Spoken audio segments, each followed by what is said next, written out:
Bonjour à tous et bienvenue dans cette partie de la formation. Dans cette partie, nous allons apprendre à créer un projet Angular grâce à l'outil Angular CLI. Alors revenons au niveau de notre éditeur de code ici.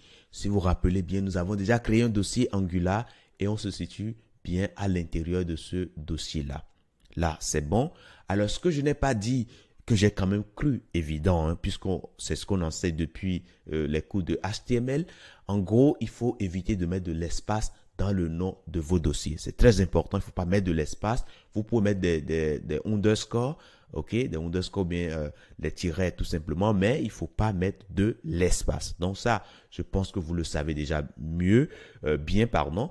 Maintenant, pour créer une commande, pour créer un projet, on utilise ng. Et comme nous sommes débutants sur ng, il faudra simplement mettre ng et voir tout simplement les commandes qui sont disponibles. C'est ce que nous avons fait bien plus tôt et nous avons vu qu'il y a un certain nombre de commandes. Alors, vous pouvez avoir plus de commandes que les commandes que nous avons ici, bien sûr. Pourquoi? Parce que Angular est en constante évolution. Donc, ce que moi je vois ici, ça peut être un peu différent de ce que vous verrez demain. Mais en gros, généralement, ils ne retirent pas ce qui existe déjà, mais ils ajoutent de nouvelles fonctionnalités. Donc ça, il est important que je vous le dise. Maintenant, au nombre de ces commandes que nous avons ici, au nombre de ces commandes qui sont disponibles, nous avons une commande qui attire particulièrement notre attention. C'est cette commande-là qui nous permet ici de créer un nouveau projet. Ok, voilà. Donc, la description est bien là inclue. A new workspace and an initial Angular application. Donc voilà. Donc, comme nous ne savons pas comment utiliser correctement le new, regardons en bas ici. On nous dit ici quoi? On dit pour avoir plus de détails, il faut mettre déjà ng et mettre le nom de la commande name et mettre -help. Allons-y alors. Allons-y. Donc ng new qui est le nom de la commande -help. Help. Alors, help, voilà. Et si je fais ça maintenant, qu'est-ce que je vois? Je patiente juste un tout petit peu en fonction de votre connexion. Oui, ça va prendre légèrement de temps. Mais là, c'est bon, c'est fait. Et qu'est-ce que nous voyons? Alors, notre ligne commence ici, ok? Donc, on fait la demande ici. Attendez, je vais descendre légèrement pour... voilà, ok? Donc là, on vient de poser la question ici et on a la réponse à partir de là. Donc, on nous explique comment on utilise ng-new. On nous dit que ça prend un argument. Alors, on a ici argument au pluriel, mais notez qu'en dessous ici, on peut avoir plusieurs arguments, mais là, on a un seul argument. Donc, ne prenez pas en compte le fait qu'il y a du pluriel ici, voilà, mais il faut tenir compte du nombre d'arguments qui sont énumérés ici. Et là, c'est juste un seul argument. Et ça s'appelle name, ok? Et on nous dit ici que, en gros, c'est le nom du nouveau projet que nous souhaitons créer, ok, tout simplement. Donc voilà. Donc ça prend un argument et les arguments sont ici obligatoires, ok. Vous ne pouvez pas utiliser ng-new et ne pas donner le nom du projet que vous voulez créer. Enfin, c'est quand même assez logique, mais voilà. Donc ça c'est obligatoire. Maintenant, après ça, nous avons options. Donc les options que vous pouvez utiliser avec ng-new. Alors, les options, comme son nom l'indique, c'est optionnel. Vous n'êtes pas obligé de le mettre, ok? Il y a toujours une option par défaut qui est définie. Donc, vous n'êtes pas obligé de définir voilà, une option. Maintenant, si vous avez besoin de peaufiner, de raffiner la structure de votre projet, bien sûr, vous aurez besoin ici d'utiliser des options pour spécifier de manière beaucoup plus précise ce que vous voulez avoir, ok?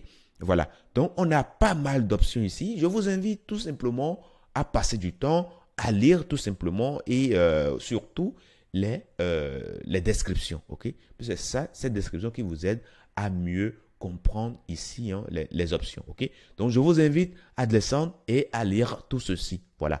Bien que pour l'instant, nous n'irons pas dans le détail de ces options-là, mais quand on sera sur la partie avancée de cette formation, on aura besoin de ces options-là.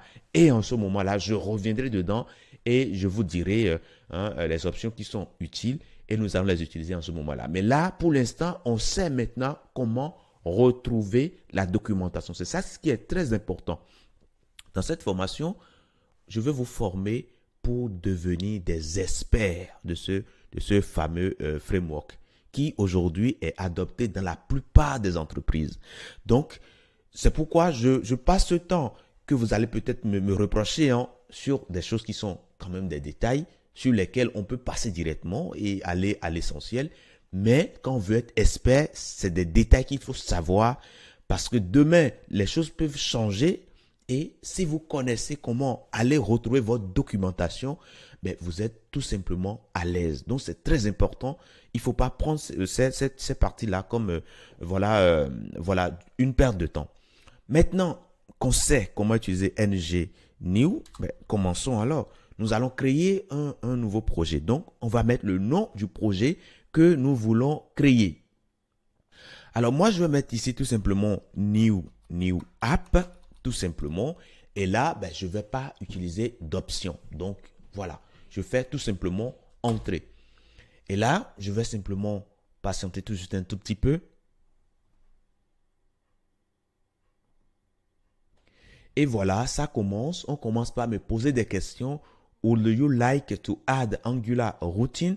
Alors, pour l'instant, nous allons simplement dire non, puisque je veux qu'on crée dans un premier temps un projet Angular totalement vierge, ok?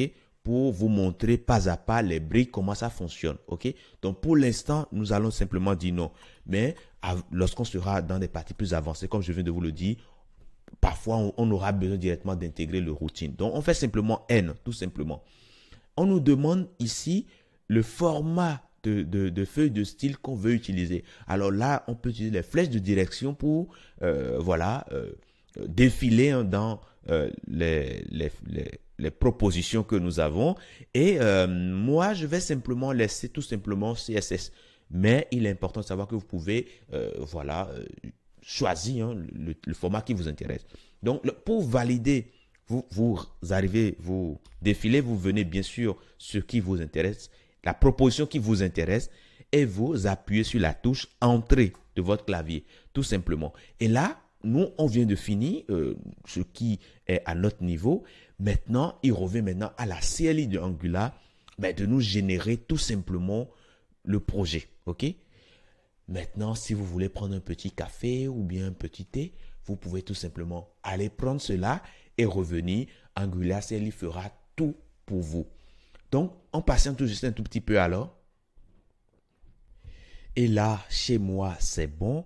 On a ce Successfully Initialized JIT. OK? Donc, ça veut dire que là, tout s'est bien passé. Maintenant, si vous voulez, on peut simplement aller au niveau de l'arborescence ici. Et quand on vient là, on voit qu'il y a un dossier new app. Et puis, à l'intérieur ici, nous avons tout simplement le nouveau projet Angular qui est bien généré. Si vous avez ceci qui s'affiche comme ceci, vous avez le dossier avec le contenu, alors bravo, vous venez de créer votre premier projet Angular. Je ne dirai pas plus. Dans la prochaine partie, nous allons poursuivre et aller dans le fond, tenter de comprendre ce que nous avons comme fichier ici avant de démarrer sur la création, sur l'écriture de code. Je vous dis infiniment merci d'avoir suivi cette partie et à tout de suite dans la prochaine.